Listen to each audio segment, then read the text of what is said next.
علیہ وسلم صلی اللہ علیہ وسلم صلی اللہ علیہ وسلم فخر جناح ہے عرش مقام ہے فخر جناح ہے عرش مقام ہے شاہ شہاں ہے فیض زباں ہے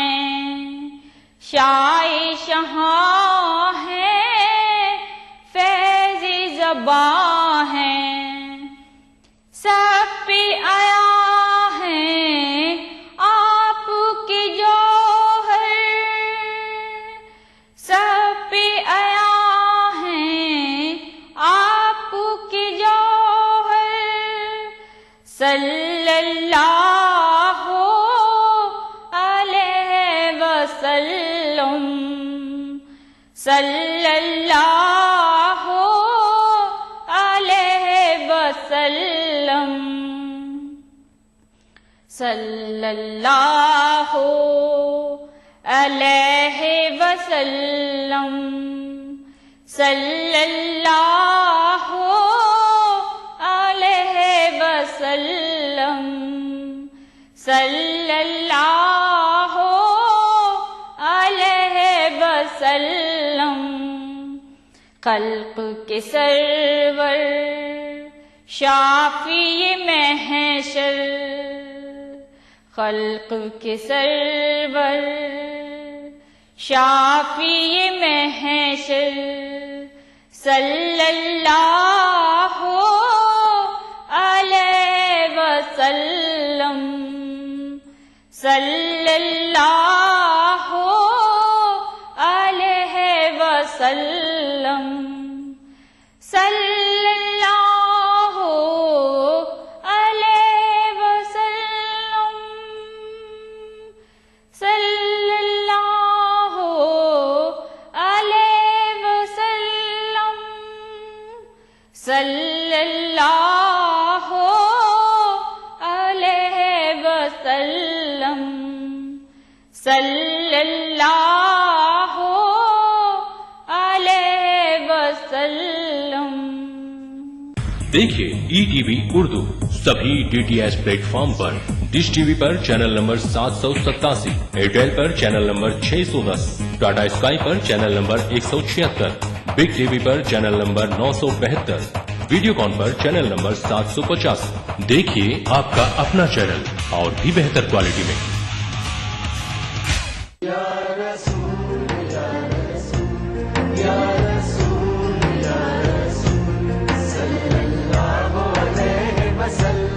ساری کائنات مسرور ہے جشن میلاد رسول ہے اے نبیوں کے سردار نگاہ عشق و مستی میں وہی اول وہی آخر وہی قرآن وہی فرقان وہی یاسین وہی طٰہٰ میں آیا تیرے دربار میں آیا تیرے دربار میری تجھ پہ انسانیت کے لیے محسن انسانیت کا پیغام سیرت رسول کے مختلف گوشوں کا احاطہ کرتا ہوا لائیو فون ان پروگرام حب نبی سے سرشار نعتوں کا حسین گلدستہ جشن میلاد النبی ہر پیر سے جمعہ رات 10:30 بجے صرف ای ٹی وی اردو پر سوال آپ کے جواب ہمارے ناظرین السلام علیکم دینی سوال جواب کے آج کے پروگرام میں ارجمند علی خان آپ کا تہ دل سے استقبال کرتا ہوں. ناظرین آج آپ کے سوالات کے جوابات دینے کے لیے ہم نے اپنے اسٹوڈیو میں مدعو کیا ہے پروفیسر بدر الدین الحافظ صاحب کو جو کہ جامعہ ملیہ اسلامیہ میں کافی لمبے عرصے تک اسلامیات کی تعلیم دیتے رہے ہیں اور آپ بنارس ہندو یونیورسٹی میں شعبہ عربی کے ہیڈ آف دا ڈپارٹمنٹ بھی رہے ہیں اور ساتھ ہی آپ نے فقہی علوم پر کچھ کتابیں بھی لکھی ہیں. تو آئیے ناظرین آج اپنے اس پروگرام کا آغاز کرتے ہیں پہلے خط سے. حافظ صاحب پہلا خط آج ہمارے پاس ہے عبدالسلام صاحب کا اوکھلا نئی دلی سے. یہ لکھتے ہیں کہ میرے والد عمر رسیدہ ہیں اور کافی لمبے عرصے سے بستر علالت پر ہیں. وہ نماز تو کسی طرح سے ادا کر لیتے ہیں مگر روزہ رکھنے کی طاقت اور ہمت ان میں نہیں ہے. تو آپ برائے کرم یہ بتائیے کہ ان کے روزوں کا فدیہ کس طرح سے ادا کیا جائے؟ دیکھیے، فدیے کی رقم وہی ہوتی ہے جو فطرے کی ہوتی ہے، یعنی 2 کلو، پہلے 1.25 کلو تھا لیکن کچھ وزن وغیرہ دوبارہ چیک کیا گیا ہے تو بہرحال 2 کلو گیہوں کی قیمت، گیہوں یا گیہوں کے آٹے کی قیمت جو کچھ بھی ہوتی ہے ہر جگہ پر اور ہر ملک میں، کیونکہ مسئلہ صرف یہیں کی بات ہم نہیں کر رہے ہیں، ہندوستان میں کسی جگہ بھی، تو 2 کلو کا جو گیہوں کی قیمت ہوتی ہے وہ 1 روزے کا فدیہ ہوگا، وہ 1 روزے کا فدیہ ہوگا. اب اس حساب سے جتنے روزے ان کے بنتے ہیں بزرگ کے تو اتنے ہی روزوں کا آپ اس حساب سے آپ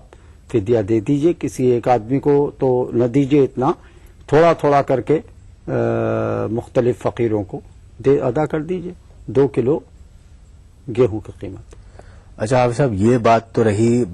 جو عمر رسیدہ ہے، ضعیف العمر ہیں ان صاحب کی، لیکن کوئی صحت مند انسان ہے، اس کے روزے چھوٹ جاتے ہیں کسی وجہ سے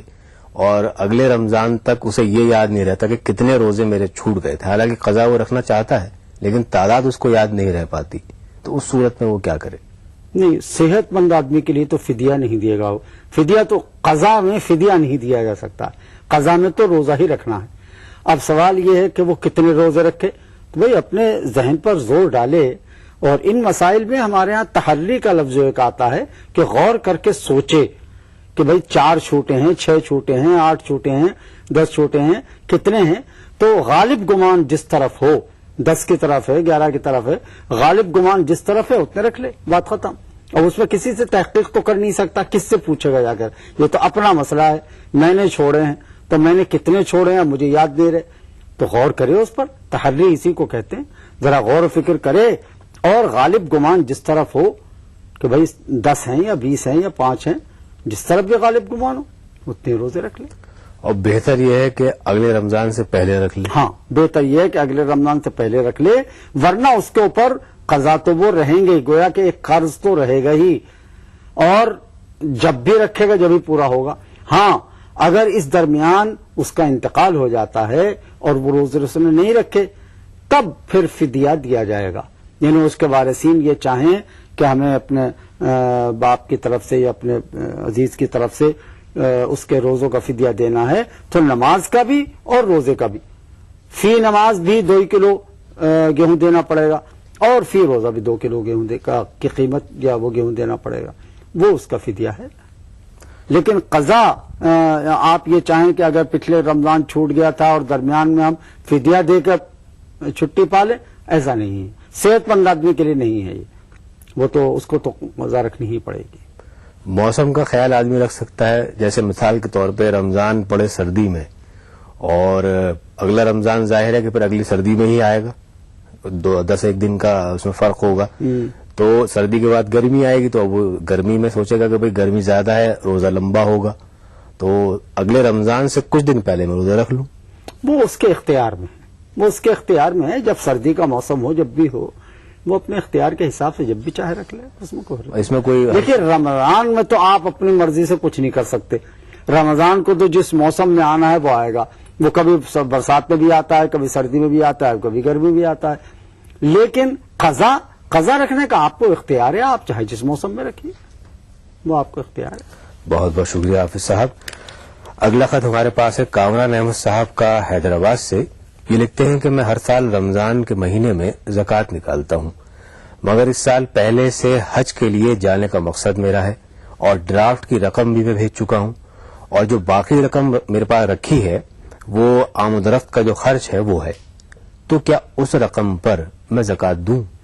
نہیں، اب جو رقم آپ حج کے لیے الگ کر چکے اور آپ نے گویا کہ ڈرافٹ بھیجنے کا مطلب یہ کہ آپ نے ارادہ کر ہی لیا ہے، تو وہ رقم آپ کی اب حج ہی کی ہے، لہذا اس پر تو اب زکوٰۃ نہیں دینی ہے. ہاں، خدا نہ خواستہ اگر ایسی صورت ہو جائے کہ آپ کسی وجہ سے کسی مجبوری سے حج کو نہ جا سکے اور وہ رقم رکھی رہ گئی، تو رقم رکھی رہ گئی تب تو پھر آپ کو اس پر زکوٰۃ دینی ہوگی. لیکن رقم آج ہے 5 دن کے بعد 8 دن کے بعد آپ کو چل کر کے سفر میں خرچ کر دینی ہے تو پھر اس پر تو زکوٰۃ نہیں. ہاں اگر وہ بچی رہ جائے اور خرچ نہ ہو, حج ہی نہ کریں آپ, تو پھر تو آپ کو زکوٰۃ دینی ہو, کیونکہ اب تو آپ کو اگلے سال جانا ہے یا جب بھی جانا ہو. بہت بہت شکریہ حافظ صاحب.